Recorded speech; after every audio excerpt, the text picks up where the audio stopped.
Welcome back to our feature match area here for this absolute barnstormer of a match. Riley Knight and Corey Baumeister in the booth with you, Yoshihiko Ikawa and Jean-Emmanuel Depraz. And it is not very often, Corey, that we get to watch a match with such an enormous prize on the line here. One of these two players is going to walk away with their head held high. Corey, talk to us about what's on the line here, mate. Yeah, no kidding. The stakes have really never been higher, playing for that minimum appearance fee at the World Championship of $50,000, as well as the chance to get a likeness of yourself onto a Magic card, something that everybody would like to have. So really everything on the line, just a Magic player's dream, basically. Yeah, this match is huge, and it's not starting the way that Jean-Emmanuel Depraz would be hoping with a mulligan to 5. It's a decent mulligan, Corey, but still absolutely not how you want this to start. Yeah, a really land-heavy hand to start, and then no lands. Really not what you want at the biggest moment of these Magic players' career. But like you said, we got a nice turn 1, probably turn 2 play here, followed by a Soaring Thought Thief. It's kind of all you want, so we'll see what Ikawa has to answer it. Now, unfortunately, we don't have access to Yoshihiko Ikawa's hand here. We do apologize for that. It's not something that obviously we were hoping would be the case, but it gives us a bit of a chance to play from Depraz's position here, not knowing exactly what Ikawa has. And he's playing a Jeskai Mutate deck that has a fair bit of interaction, Corey, so he's going to keep Depraz guessing. Yeah, gonna keep Depraz guessing as well as us, and it's hard enough for us to cast it when we can see this very difficult deck to play. Just adding another little extra challenge for us here, Riley. Yes, indeed. Well, we'll see if we're up to it here. Vadrock coming down as a 3/3. Now, often this is mutated, do all sorts of nonsense from the graveyard, bringing back cards, casting cards, whatever else, but just coming down now as a hasty beater. And I like this front foot approach from Ikawa. Seeing your opponent mulligan to 5, you want to put the pressure on before they get a chance to try to draw their way out of this. I like this approach.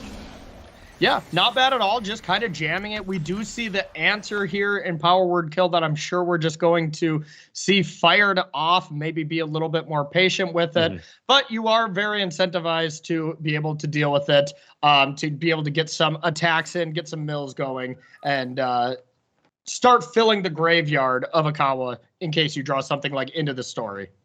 Bedrock, of course, an elemental dinosaur cat, even with 3 creature types. It's still... I had to double check as well, yep. Still going to get taken down by the Power Word Kill here. But no, look, I like this position that Ikawa... I mean, the Jeskai deck is a more controlling deck. I like the position he's taking, maybe trying to put a little bit of a clock on Jean-Emmanuel Depraz here. But Depraz, with the Power Word Kill, still an untapped black source for that Thieves Guild Enforcer. Look, this is what Rogues wants to do. Play flash threats. They're cheap, but they hit hard, and then back it up with with interaction, with all kinds of different interaction to whether it's on the stack or on the battlefield. Rogues will get you. So not too bad here for Depraz. I think he's considering main phasing this Thieves Guild Enforcer to play around a counterspell, and he's going to do it as well. Yeah, absolutely. And seeing that Vadrock just played out so aggressively would kind of lead me to believe that there's probably another one in hand, or just, not a lot of interaction from Ikawa. Of course, we could be wrong on that, but that's kind of what that screams out initially. Well, we'll find out exactly what's going on in his hand as the game progresses, but it could be one of the two. It could, or, potentially both. He could have a handful of interaction, but wanting to get the game going, or he could have a handful of Vadrocks and just, chucking them out, handing them out like candy because not doing anything else, rotting away in his hand. We'll find out in short order, I imagine. Ikawa hits the tank as he considers what he wants to do with his 4th turn. He's had a belter of a weekend so far, hasn't he, Ikawa? I mean, all of these Japanese boys have with this ridiculous Jeskai Mutate deck. I think it caught a lot of people by surprise. I mean, it was a known quantity, but we didn't know it was this bloody good. No kidding. Yeah, it always seemed like it was that deck that has the highest upside if people really put in the time to practice and get good with the deck. And that's exactly what this team from Japan has done, and it is really paying off. Just imagine if you go in with a testing team of 3 people and you all take 3 spots to the World Championship. Like, there is no better feeling than that. I can't even imagine. The desk was talking about times we've seen teams arrive at tournaments, and certainly not a tournament of this caliber, with so much on the line. As we say, this is a $50,000 game of Magic that we're watching here. Yeah. But I remember there was a European GP where Team Eureka, this is many years ago, this is 5-6 years ago, the Andre Straskys, the Yol Larsons, the Martin Users of the world, they all turned up at this GP with that. Remember that Return to the Ranks deck? And oh yeah, the Convoke card that brings back it had a bunch of like sacrifice effects. You could make a bunch of mana with, I think, Cryptolith right as well, and no one was prepared. I think they put like, I think it was their entire team made, I think, top 16, I think, right, or roughly, maybe one or two didn't make it. And the top 8 was filled with people playing this deck. It was unbelievable covering that tournament because, it caught us by surprise. Well, we're having to get them over being like, quick, tell us how this deck works so we can commentate on it. And while the Mutate deck is a bit better known, it hasn't taken people by surprise completely, but I don't think we expected it in the numbers that we've seen it, or putting up the results that it did this weekend. Totally agree. And honestly, how many times do we think Stan has done that just, by himself as well with his teammates? He's had a lot of decks that are really tricky to figure out, but very, very strong. So, yeah, a great team there for sure. All right, these rogues getting in now. Merfolk, Wind Robber, and Soaring Thought Thief coming across for 4 damage. You can see that the Soaring Thought Thief's buff ability is activated. There are enough cards in Ikawa's library. And interesting to see here, look at this, not playing the Ruin Crab. Now, that very clearly indicates to me that Depraz is looking to bluff one of these 2-mana interactive spells, whether it's Drown in the Loch, whether it's a removal spell like Power Word Kill, what have you. But he clearly doesn't value the mill plan because otherwise he would have gone Ruin Crab Island. Bit of a liability to mill out your opponent when they're playing cards like Lordrakis and Vadrok, Corey. Yeah, exactly. Filling that graveyard with all these spells is a bit of a problem. I think Depraz is really just trying to win this game with damage and hope that there is nothing big to fall back from. And speaking of big, there's a draw. That's a huge draw here into the story. I mean, that undoes the mulligan that Jean-Emmanuel Depraz suffered and then some. 4 mana, draw 4 cards into the story. One of the centerpieces of this Rogues deck, one of the reasons that I think that we won't see this deck post-rotation, certainly not in the same form as we see it now, it loses into the story. It loses Drown in the Loch. It keeps a bunch of the Rogues, but they're not going to keep the deck afloat. No, not really. It needs that really over-the-top effect to be able to just regroup and get stuff going here. We'll see if there's any kind of counter spell from Ikawa or if Depraz even goes for it. Because if you just try to jam this into the story right now and it faces up against a dispute, a negate, disdainful stroke, something like that, it's a big problem. And maybe Lurrus has a better chance of resolving if Ikawa's hand is full of negate. So it's going to be a bit of a tricky choice here what to do. And we see that Thieves Guild Enforcer, where you could bring it back. The turn for Depraz of Lurrus, Thieves Guild Enforcer, and Rune Crab is pretty powerful. But I think it's probably a little more likely that we're going to see like EOT into the story and then start firing it off. Maybe fire it off now before Ikawa can find some answers. I mean, the thing with Valakut Awakening, it's like, all right, how many cards are you gonna tuck, right? Yes. Like, because if they tuck like nothing or 1 card, you're like, geez, I should have fired it off. But they tuck 2, they tuck 3, you're like, oh man. Maybe I missed my spot. What does their hand look like now? Their hand must have been so bad. I should have just blasted it. All right, here's a Goldspan Dragon now, and this may prompt a response before it attacks, but you can see very suspicious 2 mana has been left up by Ikawa. And so many of these counterspells, so many of these interactive pieces, your unsubstantiates, whatever else, cost 2. So this is pretty telling that Ikawa has potentially waited until he has that extra mana in order to deploy the dragon. Yeah, absolutely. And that's why we see that Wind Robber just sent to the yard right now. Try to find an answer for this Goldspan Dragon, because as it stands now, Depraz just doesn't have any way to meaningfully interact with it. And we've seen this deck just go completely off from positions that look just like this. So, I mean, we very well, without seeing Ikawa's hand, could just see this game being over this turn. That's just the ceiling of the deck. Not looking like we're going to see that. And now it's going to be a big moment if this Into the Story resolves or not.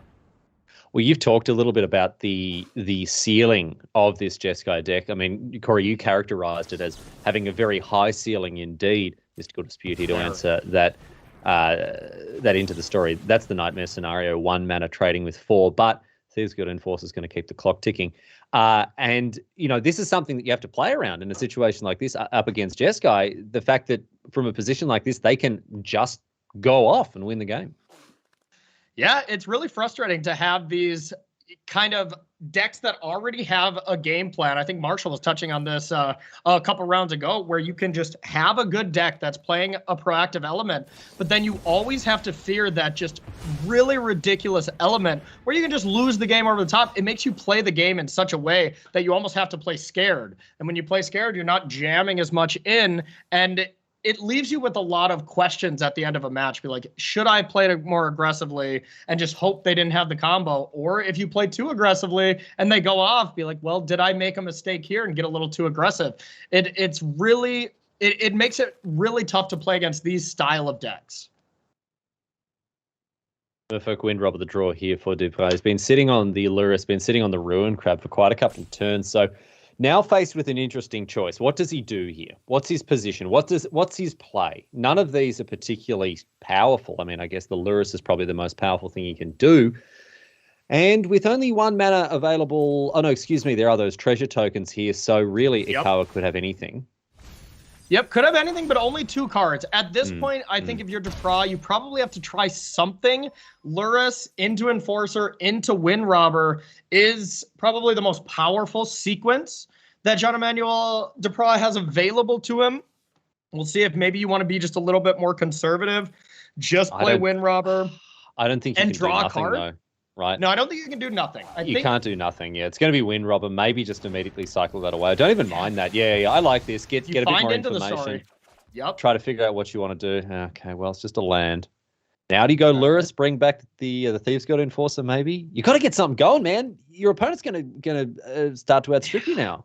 If I'm in this position, I think you just have to say the jig is up, play your hand. Yep. Rune Crab, play a land, Lurrus, maybe Windrobber. It's not like you can go Lurrus and Windrobber and then hope to sacrifice it to interact with the combo, just in case if Ikawa has it, because you only have 1 mana. So that's not very impactful. I think Jean-Emmanuel just has to kind of just jam here, and we'll see if he agrees. I agree. It's not a great spot to be in here for the Frenchman, but you've just got to try to do your best. Here is an unsubstantiate, so that's going to mean the Lurrus isn't going to come down this turn. There is still the option of Ruin Crab, but I don't like the Ruin Crab, man. I don't like giving 3 extra cards to Ikawa in the graveyard, and the Ruin Crab is so unlikely to be relevant on the ground as a 0/3. So I think I think we saw Prismari Command. There's unsubstantiate. Like, the combo pieces are already there. So at this point, milling anymore just doesn't matter. Actually matter. So okay. Yeah, that's a good point. It actually, sure. 3 more cards, whatever, have them. You've already got all the stuff you need. So, yep, okay, fair enough. I think the main thing that Jean-Emmanuel Depraz is thinking about with not playing that crab is bluffing. And now the bluff equity is gone, and Ikawa knows, like, it's time to do the best play that Ikawa can do here. And Goldspan number 2 is a pretty good start, that's for sure. Double Dragon. And Ikawa now on the cusp of a game 1 win. There is that Soaring Thought Thief left back to block. I guess Merfolk Windrobber can come back if this Lurrus resolves. So it's not over just yet, but still, things looking good for Ikawa with the 2 dragons on the battlefield. Yeah, I wonder if we're going to see something like bring back Merfolk Windrobber and then just go with that really nice play of perpetually blocking one of the Goldspan dragons, sacrifice it, draw a card. Maybe you find a removal spell for the other dragon as like the highest upside play and just hope for that. But here's the problem. If you do that, if you play Windrobber here and then you attack with Soaring Thought Thief, 1 Spike Field hazard and the game is over. If Jean-Emmanuel Depraz doesn't draw something like Drown in the Loch. So it's kind of risky. Here's going to be the really big decision. Can Jean-Emmanuel Depraz afford to attack with this Soaring Thought Thief? Or can you afford to not attack? You know, you kind of got to keep the pressure on. 2 Goldspan dragons will get there eventually. So I think you can attack, but we'll see if Depraz wants to get a little frisky and go for it. Mills another 3 cards with the Ruin Crab here, so maybe the mill plan is going to be the way he gets across the line. Merfolk Windrobber will be held back to block, but will the Soaring Thought Thief get in there? Depraz here with a difficult decision to make. He leaves himself dead to a removal spell. If he attacks 21 cards.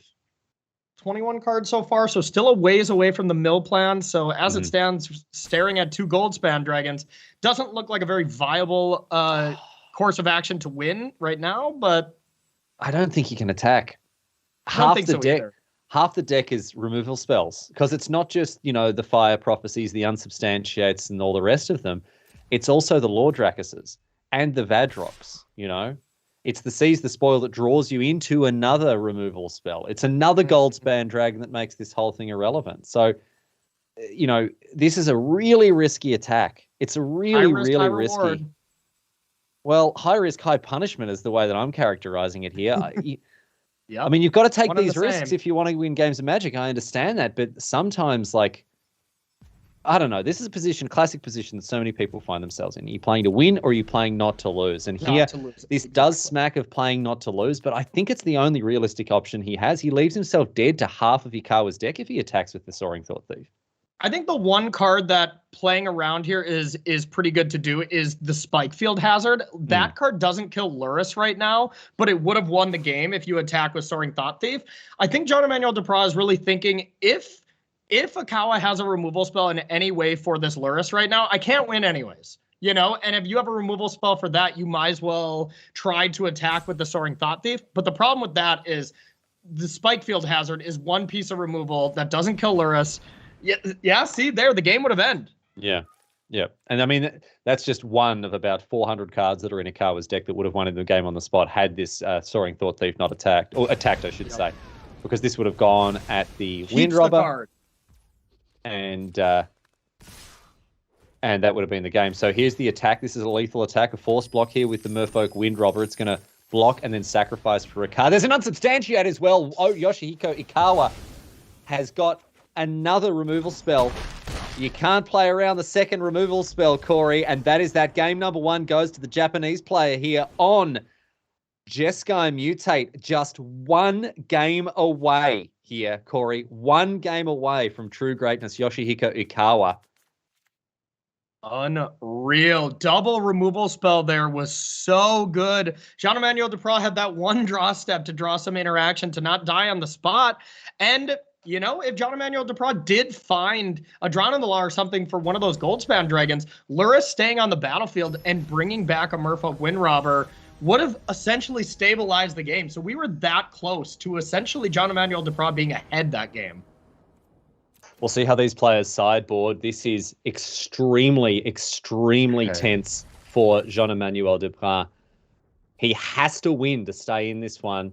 Ikawa, on the other hand, one game win away. And this hand is much better. Championship. This hand is much better. Remember, Jean-Emmanuel Depraz did mulligan to 5 last game, so it was honestly astonishing that he was really in the game. But this hand is nice. Soaring Thought Thief, followed up by Soaring Thought Thief, and then a bunch of drowns. It's exactly what you want in a situation like this. Double drown, double Thought Thief. Bit of interaction with the Mystical Disputes. And here, Ikawa. I mean, think of what is going through his mind right now. Is he able to focus and stay clear-headed in a situation like this? That world seat so tantalizingly close. The World Championship almost within his grasp. He can't let that get to him, though. He has to play this game of Magic here.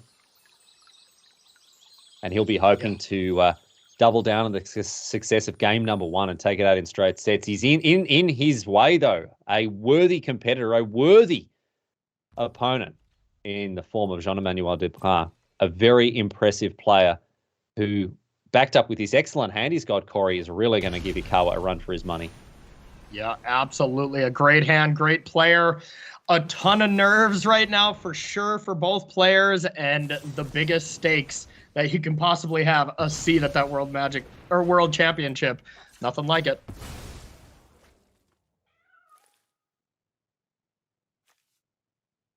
So Depraz, cracking this fabled passage, finds an island. He'll be hoping to draw probably, one more land, maybe a couple more lands as the game goes on. But as it is, he's got business. He'll play this Merfolk Wind Robber, keep up double drown, or single drown at least here, and a Heartless Act as well if he needs. Yeah, absolutely. That was not a bad draw at just being able to play something this turn if Jean-Emmanuel Depraz decides to do so, or just hold back Drown in the Loch plus Dispute. With only 4 mana, it seems like this is a turn to get one more threat onto the battlefield and then really defend it from that point and try to make sure that if you get this Soaring Thought Thief active and pumping the team, 4 power on the battlefield is a pretty nice clock. So that's the incentive for playing it here, but there could be some train wreck scenarios where there's 2 removals aimed at this Soaring Thought Thief, and all of a sudden your clock is gone. I like playing the Merfolk Windrobber here. Me too. I mean, there's not much. It doesn't really close off anything of your hand apart from a hardcast Mystical Dispute, and unless Ikawa now just slams, I don't know, a non-blue spell that can't be countered by Drown the Loch. I don't know, man. I think it's fine. So Vadrock here. Is there anything for Vadrock to flash back from the bin? More than likely with a bunch of mills, but here is that scenario. No, nothing. Okay, so it's just a 3/3. It's going to die to this Heartless Act. Mystical Dispute would have taken out the Drown in the Loch here, but there is a Spikefield Hazard to take care of the Windrobber. So just a bunch of 1-for-1 trades here, Corey, and no one really pulling too much further ahead. Yeah, and nothing to return there, of course, because it was not mutated to start. Oh, right. Yeah. But a nice Spikefield Hazard to be able to deal with that Windrobber before there was able to sacrifice it to draw that card. That was pretty huge. Yeah, it's not Goblin Dark Dweller. Sorry about that. Yeah, that card would be insane. 3 mana, 3/3, flying for a striker, flash something back. So what this is really saying to me from Ikawa's hand with just seeing jam, that there might not be too many permission spells in Ikawa's hand. Not too many counter spells, not too many removal spells for Soaring Thought Thief. And it doesn't even have a Mystical Dispute there, Corey. Yeah. So Depraz is able to sound out what is in Ikawa's hand, and we know that it's not a Mystical Dispute because Arena just passed immediately after that Drown in the Loch was cast here. So I think your assessment is correct here. I think Ikawa is just playing threat after threat and hoping one of them's going to stick. Let's see what's up this turn. Here's a threat. How about this Goldspan Dragon? Now, yep, that makes sense to just jam it here. I'd be shocked if that hits the battlefield because interacting with it. Oh, well, this is risky. If there was a dispute. No, Depraz knows he's safe. There's only 1 copy of Mystical Dispute in the entire 75, and Depraz just double-checked the graveyard. It's in the graveyard, so he knows that single blue mana is not a threat whatsoever, and he is perfectly at liberty to cast his own overpriced mana leak. Look at that. That's very valuable information to spill over into the graveyard. And that is another advantage to rogues, is sometimes you get that free information kind of out of nowhere. And here comes this clock ticking down. Turn after turn, six turn clock here. That's nothing to scoff at.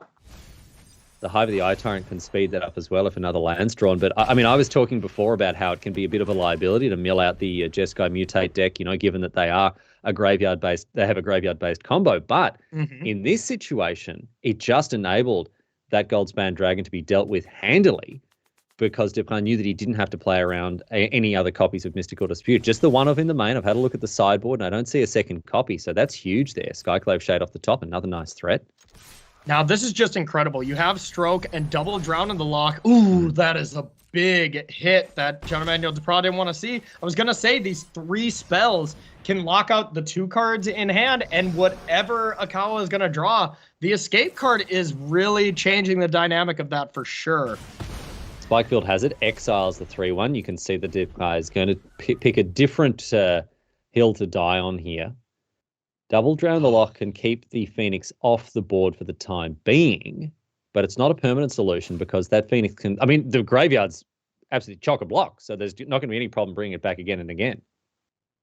Yeah, that mill right there could have been a mill that just got Ikawa a seat at the World Championship because that had to kind of be there right now. Otherwise, Jean-Emmanuel Depraz had pretty much everything else locked down. Now, of course, these Drown in the Lochs can just deal with this for a couple of turns, but, with having to connect quite a few times with Soaring Thought Thief, it's not great right now. So we're probably going to see something like Drown in the Loch this Phoenix and then pray for an untapped land to be able to animate Hive, exile it, and hope that there's not a Fire Prophecy or some type of removal on Ikawa's side. I think that's what we have to go for.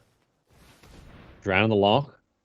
Big draw step Phoenix, here. And that is going to take care of it.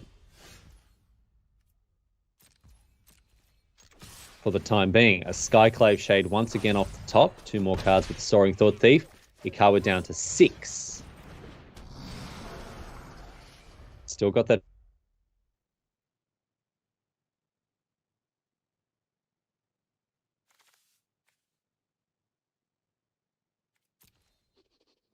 So we're probably going to see this started off with an escape. Pretty much the thing you do against rogues over and over when you get this repeatable effect. And then we're going to have 3 mana to go with it.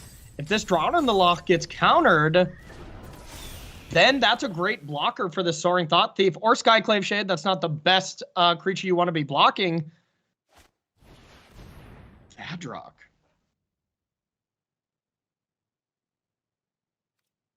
Okay. Vadrock here with First Strike as well isn't doing too bad a job of blocking. But Drown the Loch, targeting the Vadrock to take it out. And Ikawa left with very little. Oh, and a Timuret as well? Timuret.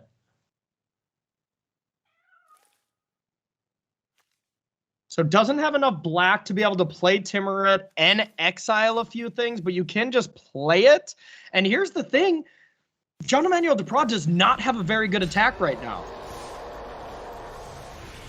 Oh, and he's not going to go for it either. This Phoenix is doing a good job of holding the fort here for Ishikawa and an expressive iteration. He's starting to turn the corner here, Corey. Jean-Emmanuel Depraz. Jean-Emmanuel Depraz really wants to see just like a Goldspan Dragon jammed, right? To be able to use this stroke and then use his mana to either animate Hive or bring back Luris. Another Phoenix here. Is that a Phoenix in the exile zone? Yes, it is. So it's cast this turn. Another recursive threat. Temple of... Oh, no. And Depraz had some very bad luck with tap lands throughout the weekend. And this is one of those instances where the tap temple is going to punish him. In comes the Skyclave Shade, offering the trade here with one of the Phoenices. And here's the thing. It's not really a free trade anymore because of that Timuret. Its ability that, and we haven't seen a lot of Timurets here in this tournament, but being able to just eat Phoenix of Ash here and bring back Skyclave Shade, this is going to be interesting what Jean-Emmanuel Depraz wants to actually do here, because you can lower the shields and bring back Skyclave Shade with this Temple of Deceit and eat that Phoenix so it cannot come back. But then guess what? Goldspan Dragon's on the table where Disdainful Stroke is no longer able to shut it down. Another Disdainful Stroke. That one's going to go below decks here. And let's see if Depraz wants to activate the Timuret here. I think that's the one thing you really are priced in to do is using Timuret. It'll just be a question mark if you want to bring back the Shade or leave up Disdainful Stroke. And I think you just want to be aggressive here because that's really just presenting lethal. Now that you have land 5 and you can animate Hive as a menace threat, that's just like you're taking 3 basically no matter what. So putting yourself down to 3, Skyclave Shade can be blocked by the 1 Phoenix, and then 4 damage can come through. So it is a lethal attack if Ikawa were to just kind of have blanks in hand. But I think what Depraz is doing right now is having a look through the graveyard, not only deciding what he wants to get rid of. He's going to play the Skyclave Shade. He's going to get aggressive here. Here we go. The other thing he's doing is checking how many Goldspan Dragons are in the bin. The answer is 0. That means that all 4 copies are either in they're in the graveyard. Sorry, they're in the library or the hand here for Ikawa. Yep. And that's the card that he doesn't want to see here, with a Disdainful Stroke in hand, tapped out for his opponent to cast a Goldspan Dragon. That's the nightmare scenario here for Jean-Emmanuel Depraz. I mean, yeah, the nightmare scenario is Goldspan Dragon, Vadrock, and Lord Drakus. Game just could end on this turn, as crazy as that sounds. That's how powerful this Jeskai Mutate deck is. Pretty unlikely with how the game has been played out that those are the last 3 cards, but it looks like this is probably a removal spell for Soaring Thought Thief. Maybe a Fire Prophecy. Just deciding what to tap. Yep. Yep, good call. Fire Prophecy. Rummaging something away here. And there's the Goldspan Dragon as well. Oh no, Depraz will be will be so disappointed. You see him sort of regretfully highlighting that disdainful stroke into the story. A nice pickup now. Once again, we know that he doesn't have to play around Mystical Dispute. So he can fire this off. This will probably leave him with disdainful stroke up because he'll probably find a land in those 4 cards. But still, the damage may already be done. This Goldspan Dragon is huge here. And look at this. You could really look at this in a way, Riley, as saying, would you rather have Skyclave Shade in play or in your graveyard and Goldspan Dragon in the graveyard or this? You know, and it feels really bad. But if we were have not cast that Skyclave Shade, it would have been face-up information that Ikawa would be like, okay, well, why didn't you cast that? Yeah. Obviously, you have something, so probably wouldn't have played it. So the game could have just played out completely different. And just based on those plays, but as it stands, into the story, now Jean-Emmanuel Depraz wants to slow down and just try not to die and eventually bury Ikawa in card advantage here. 4 mana floated here for Ikawa. He's being very careful, not trusting the auto tapper. And this looks is this like going to be a Vadrock. mutate? Yeah, I think this is Vadrock, right? No, it's a Cub Warden. It's a Cub Warden on the Phoenix of Ash. Going to turn it into a 4/6 flying lifelinker. Like we're going to be firing off that disdainful stroke as fast as humanly possible. Yeah, disdainful stroke here is an answer to that, which makes a lot of sense. Cling to Dust is a nice one as well. I don't think this Phoenix is going to be a huge issue for Depraz moving forward if he can deal with it. But can he deal with it is the question. Yeah, and here's the big problem for Ikawa. Ikawa can't get aggressive, and all of a sudden, it looks like Ikawa doesn't have much gas in hand, if any, and now Jean-Emmanuel Depraz's hand is stacked. Yeah, it's looking really good. Another Into the Story, a couple of removal spells, a removal spell in the form of Drown in the Loch. Cling to Dust, I guess, is a removal spell in the sense that it removes cards from the graveyard, but not in the classical sense. And a Thieves Guild Enforcer is another nice threat that can actually punch a hole through whatever is blocking here with Death Touch. Drown the Loch, destroy the Goldspan Dragon. Not taking any risks here, main phasing that card. Giving your opponent a treasure token is fine. To make sure that they have a... but looks like Ikawa has some business here. Cycling a Triumph. Can he draw into some business? Find a negate or something. One negate. Tested talents, nothing. Drown in the Loch takes out the dragon, and that's a good sign for the Frenchman here. Seems like, the Timuret can get in there because of a little cheeky play here where you can just jam this Thieves Guild Enforcer to make it a 2/4. But it's interesting. You almost want to encourage Ikawa to block the Skyclave Shade. But if you do block the Skyclave Shade, you want to make sure you get in some damage as well. And Timuret's not going to be doing any blocking, so might as well get it in. Yep, and we see exactly that here. The Timuret has made a 2/4 with the 4th black mana pip coming down with the Thieves Guild Enforcer. And so across for 3, Ikawa in a precarious, tenuous position. And a Cub Warden. Yeah. That is one of the ways to stay alive for sure. Yeah, going to try again. May I interest you in lifelink and a fire-breathing style of ability? Pay 3, gain an extra 2 life. That's the lifelink. Not only the lifelink on a 4/6, but also fire breathing and the 2 1/1s that it'll create on the way down. Now, Depraz does have the option of firing off that Cling to Dust to try to find a counter spell or removal spell. Doesn't look like he's going to though. No. So 4/6 flying lifelinker comes in. That's going to buffer the life total for Ikawa very nicely indeed, as well as shoring up the ground. Those 1/1s looking very tasty against what Depraz has got to work with here. And the tokens do gain lifelink as well. So blocking 1 token to Thieves Guild Enforcer and 1 to Skyclave Shade is soaking up essentially 8 damage already because you stop the 6 plus Look gain at 2. This. Yeah, and Ikawa's just like, gain as much life as I can. Hit you for 8. I'm back up to 11, and now the wind is beginning to turn. I am quite shocked. I am quite shocked that we didn't see Cling to Dust on a non-creature first, because if you draw Drown in the Loch, he would have just won the game on the spot by killing Cubward and then attacking with a Hive to menace through. Thieves Guild Enforcer. Another flash threat here. But on 11, with 2 life-linking blockers, Heartless Act, does that help? Well, there is a nice little token on that cupboard, and thanks to the Phoenix of Ash escaping, that is really saving its life here. Oh, the counter. No, I was just thinking, can you push through lethal here with Heartless Act plus Hive? I don't think so. And it's looking like all 4 Drown on the Locks are actually in the graveyard already, so Jean-Emmanuel Depraz knows that he had no outs to win the game on that spot. Brutal. Okay, all right. Something like a power word kill couldn't have helped him. Oh, hang on. 2 more cards, 3 more cards there. 4 more cards, excuse me, with the Thieves Guild Enforcer. An attack with all. This is an easy enough blocking puzzle here for Ikawa. Puts the 1-1 in front of the 3-1. And probably wants to block with the other one, right?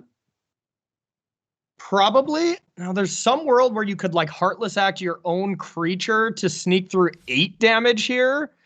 Or we just see a double block there. Same thing. You could Heartless Act your own Thieves Guild Enforcer to sneak in 8. That's not really getting a lot done. So No. Probably just going to see damage resolve here. And the very, very nice thing that we have going for Jean-Emmanuel Depraz next turn, blocking with Merfolk Windrobber and sacrificing it before damage to prevent that huge lifelink swing.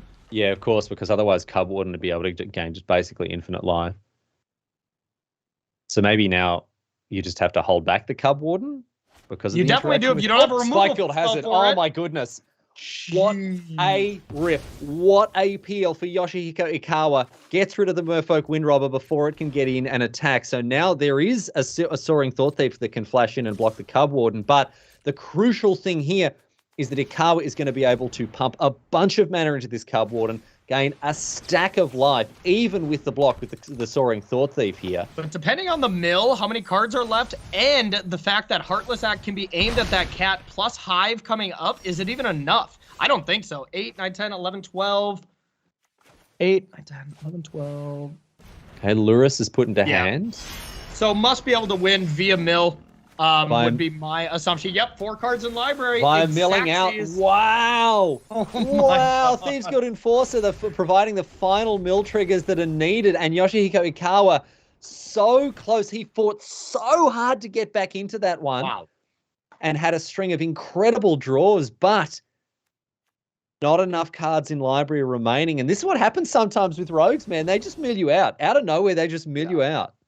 That's the funniest things. How many times have you been playing against rogues or playing with rogues where you died to mill and damage simultaneously, right? Like Jean-Emmanuel had lethal in 2 different ways for the extra flex here. To send this to a 3rd game for everything for this players. Winner of this game is going to the World Championship. Wow. No pressure or anything. No pressure. No pressure. All tied up at 1-1. Yoshihiko Ikawa and Jean-Emmanuel Depraz here. Both of them so close to a spot at World Championship 27. We're hoping for good hands. And we're not getting one. Wow. We're not getting one for Depraz. Oh my goodness. Now this is much better stuff here. This is a much better opener. Not what you would be hoping for, but you stick with it. You don't chuck one like this back. Yeah, any mulligan in this situation for probably the biggest game of Magic that either of these players have ever played in their life. You don't want to be seeing a mulligan at all, but of course, they're both such great players. They're going to shake it off, not really be in a woe is me kind of mood, and just play the best Magic they can and try to get a W here. So both players down to 6 here. Depraz bottoming an Agadeem's Awakening, holding Drown, Soaring Thought Thief, 4 lands, and of course the Luris in the companion slot. Yoshihiko Ikawa on 6 cards as well. And we are off to the races for this 3rd and final game in this qualifying match between Yoshihiko Ikawa on Jeskai Mutate, Jean-Emmanuel Depraz on Dimir Rogues. A slot at the World Championship up for grabs. This is high-stakes Magic. Make no mistake about it. And a power word kill, a nice pickup as well here for the Frenchman. A nice draw there, being able to go Soaring Thought Thief into next turn. Thieves Guild Enforcer plus interaction. That is very, very powerful. Let's see what Ikawa has. Ooh, not bad for Jean-Emmanuel Depraz. Not going to be too upset to see that. Either can just kill it straight away or get the Soaring Thought Thief down first and then kill it next turn. Probably a little safer to kill it now, I would imagine. He's thinking about it because it's playing the Soaring Thought Thief. You could then just main phase the power word kill. It does leave the shields down a little bit, but you don't really have a whole lot else to keep up. Drown the Lock not doing a whole lot in this situation, and you can still keep that Thieves Guild Enforcer as a backup play. I like this. I mean, it's only 1 damage, right? But it puts more of a clock on. Playing the threat out. And I think we're going to see power word kill in the main phase here. Yep. In order to get through the Soaring Thought Thief. I like this. Nice aggressive posture from Depraz. Yep. That's good. Yep, absolutely. Probably just have to kill this here. You can kind of wait. So Lord Dracus, if you were to mutate it in response, you can kill it in response, and then Lord Dracus just comes into play. So it's not the biggest deal. But then you just give them an amount of discount on a Lord Dracus. I don't know. Yeah. These could enforce the main phase as well, playing around any kind of counter magic. And milling out a few cards as well for Ikawa.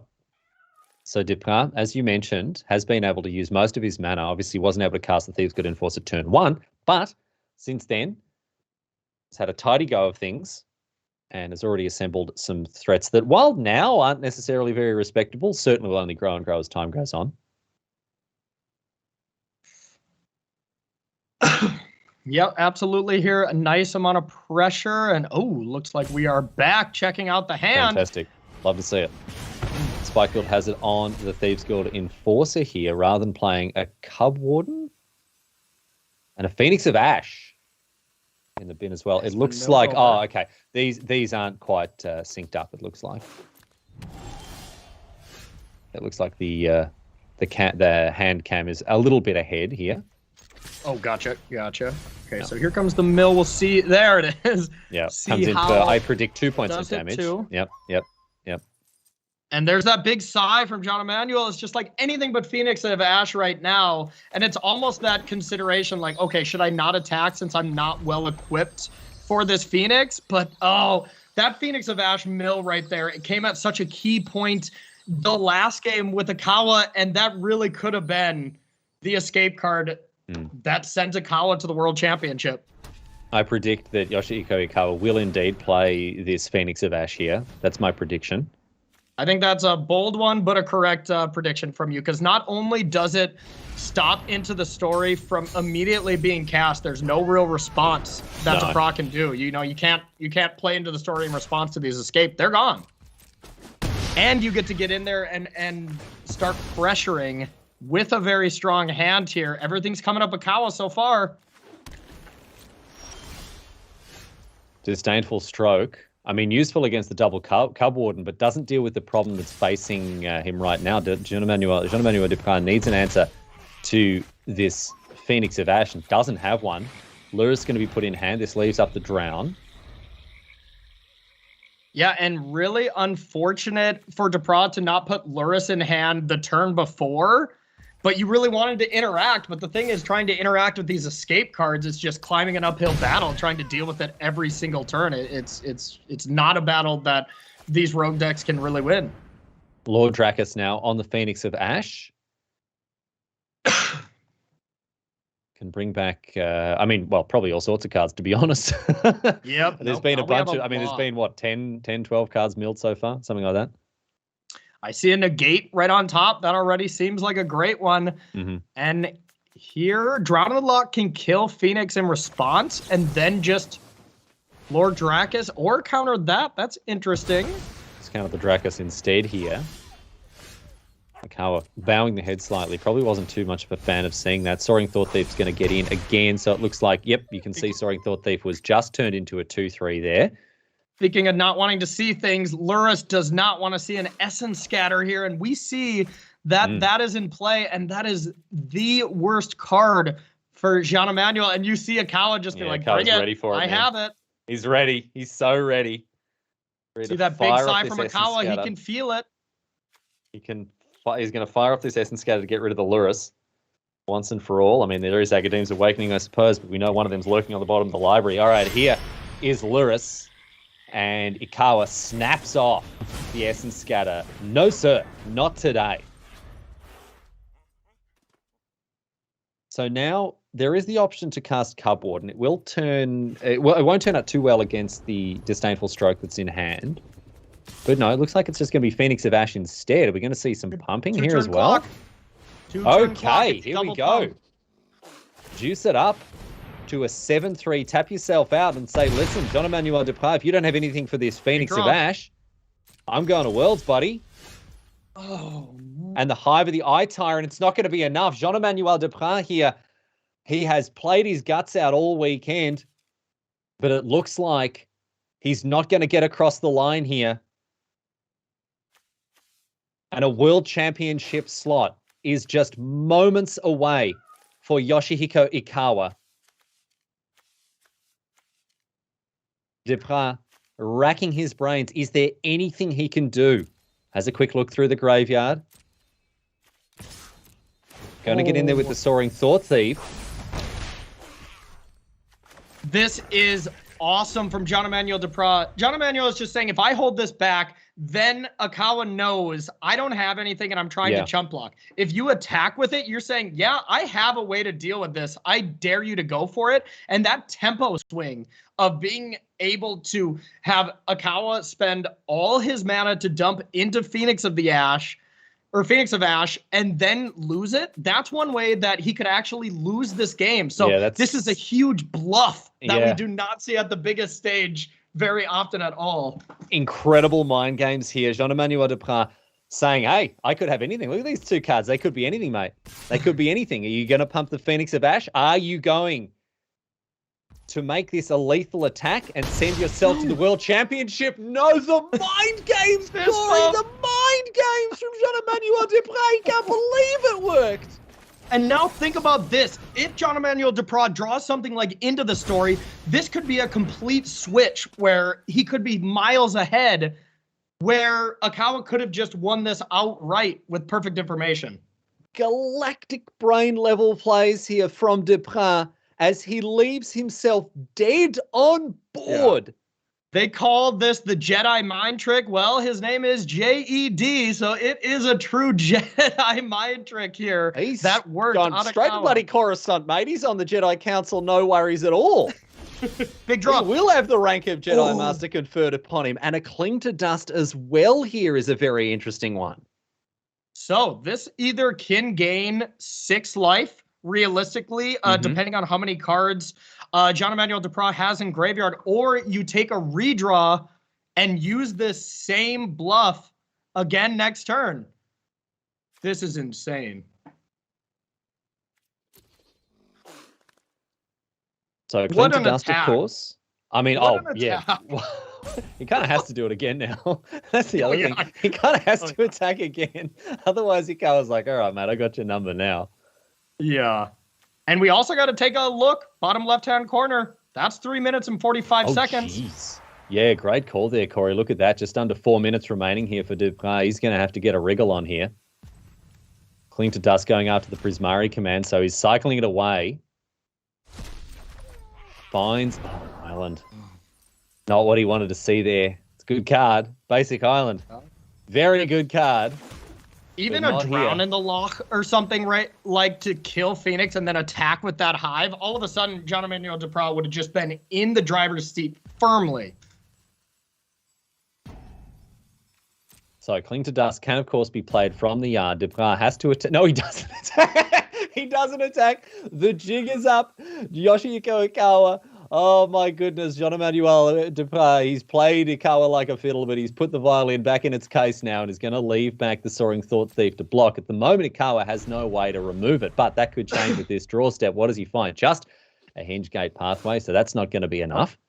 And that's the big thing here. The game has changed for Jean-Emmanuel Depraz. Here, Cling can draw another card. So now this chump block isn't like kind of crawling into the abyss where you're just chump blocking, hope to draw something big. Now you can block. You still want to try to draw something big, but you have a little bit more time. So the attack with the Phoenix now. And obviously, this time, Jean-Emmanuel Depraz is going to block. The Soaring Thought Thief goes down. Phoenix of Ash doing its best work here. And the land into another Cub Warden. Now, is this going to be just hard cast, right? Or mutated? I think as an extra, as a separate threat here. Yeah, interesting there. Yeah, to just have another threat because with that Spike Field Hazard in hand, that's another lethal threat. It's another lethal attacker, exactly, yeah. So Cling to Dust now. This. Cling to Dust, biggest draw another card. of Jean-Emmanuel's life. To get rid of the negate and finds a Merfolk Windrobber. Okay, so that's one blocker that actually isn't too bad. And a Heartless Act here as well. The Cub Warden with no counters on it. Wow. And that Merfolk Windrobber would have been nice to be able to escape that cling into last turn and be able to play it and block. We know the Spike Field Hazard would have dealt with it, but, you know, that is something that could have been available last turn. But Jean-Emmanuel Depraz wanted to leave all his options open here. Is he going to attack with a Is he going to attack with a Hive? Oh my goodness! I guess he's got enough mana here, but this means the Hive can't potentially be used on blocks. So what this means here is this Spikefield Hazard is going to head at Merfolk Windrobber. Merfolk Windrobber has to find Drown in the Loch specifically to deal with Phoenix of the Ash, or Ikawa is heading to the World Championship. But are there even any in his list, in his deck left? How many has he played so far? I think 0. That was last game where they were last all, game that he played all 4, but how many has he played this time? Is it just actual 0? I think it's actual 0, but I'm not 100%. Okay. So, here's the attack. No Spikefield Hazard, allowing the block with the Merfolk Windrobber. Because this means that this means that if the holding on to the Spikefield Hazard meant that the Cub Warden was lethal, Heartless Act has something else to say about that. Another Cub Warden off the top here for Ikawa. Wow. So without a negate, he is digging his fingernails into the cliff face here. He is doing everything he can to hold on. Finds a Zagoth Triumph. That's not going to do it. We need a draw step here into the story and then into something else to be able to deal with these creatures, all while trying to do this within a minute. Into the story, Corey, off the top. He found the very card that you said he needed. And Ikawa, a bit of a shake of the head, but it is an absolute stinker for Depraz. Are you kidding me? 4 lands. He draws 4 lands with his Into the Story. Oh, the swings and roundabouts, my friend. The roller coaster ride that this match has been for this Frenchman here. The triumphs and tribulations of Jean-Emmanuel Depraz. But he finds the drown in the loch. It's not enough.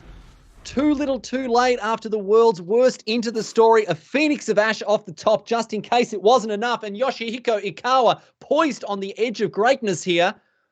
A seat at the World Championship beckons ever closer here as he takes stock one last time of what remains for him to do.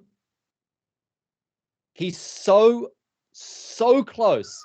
And this time, Jean-Emmanuel Depraz, he has chucked his well down into the bucket, but drawn it up dry. There is nothing left for him to do other than accept his fate. In comes the attack. A Drown in the Loch can take out the Phoenix of Ash, but with Spikefield Hazard in hand, I think we are going to see Yoshihiko Ikawa at the World Championship in October as he takes out Jean-Emmanuel Depraz, and look at his reaction. He is over the moon. Yoshihiko Ikawa with Jeskai Mutate is the winner of this qualifier match, and what a result for him, Corey.